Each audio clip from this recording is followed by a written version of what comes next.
a cheesesteak. Now this is the real deal.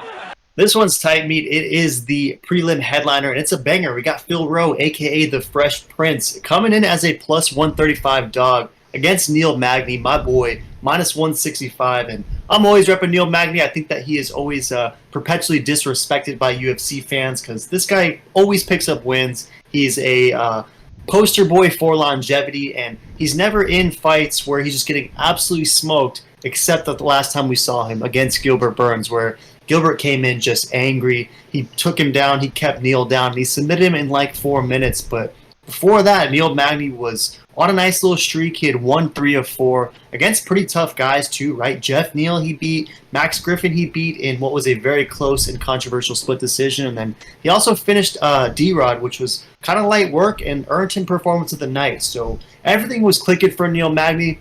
They just threw him up against a guy who was way too hungry and determined in Gilbert Burns. So he takes a step back, and now the UFC is asking him in a prelim headlining spot to deliver a showcase performance against a very young, hyped up Phil Rowe, who the Fresh Prince is riding a nice 3-fight win streak himself.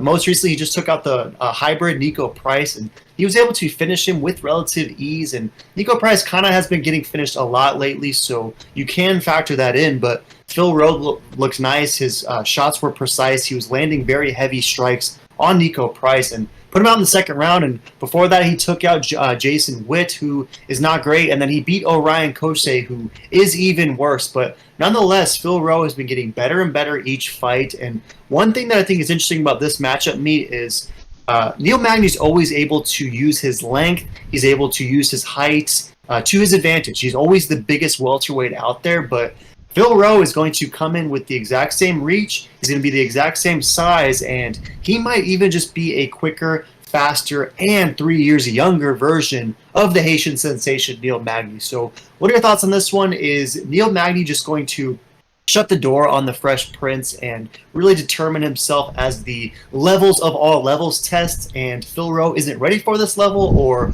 is Neil Magny kind of fake done and the Fresh Prince is going to sleep? Who do you take? Yeah, this is such a great fight and a big levels test for Phil Rowe. And, I like I said, the last breakdown was I like momentum, and Phil Rowe has a great momentum. While Neil Magny is, he loses, he wins, he loses. Does he win? I think he's going to get a 2-fight losing streak after this one. He's 35. I don't know. Neil's not too impressive where he's leveling up. He's just a very solid fighter, and he'll beat any chump that thinks he should be in the UFC.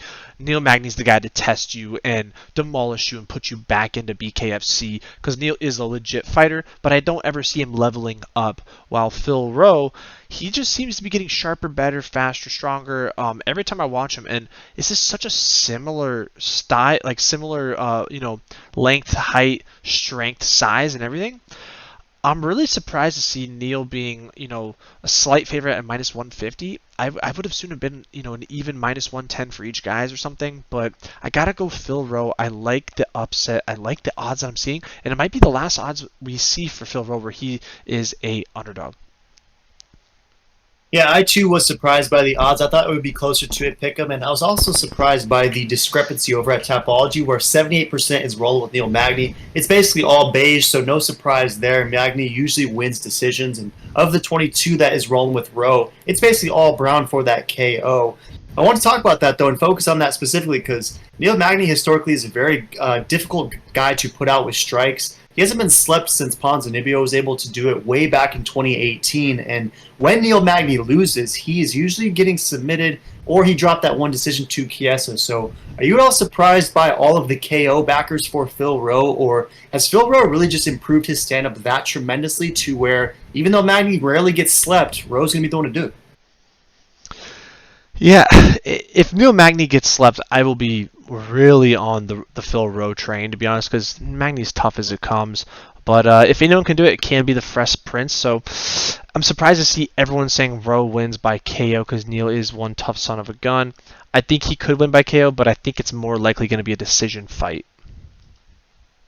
Yeah, it should be interesting. I'm very curious to see what sort of game plan Magny deploys in this one, because I imagine they would come and stand and bang, and each guy will think they have the stand-up advantage. But Magny, I think it'll be advantageous for him to really pressure Phil Rowe, make this thing ugly, try to close the distance, and not allow Phil Rowe to get that striking rhythm and momentum that when he discovers, he's able to really dominate guys with. But I'm with you, Meat. I like the momentum of Phil Rowe. I think he's able to get this one done. But I usually ride Neil Magny, and this could be, by the end of it, Meat, one of those fights where it was like, ooh, that was way too much too soon for Phil Rowe. Neil Magny still got it. He's still going to beat all of the guys outside of the top 10. But for now, I'm going to take Phil Rowe. I'm going to take him to win by decision. I'm with you all the way.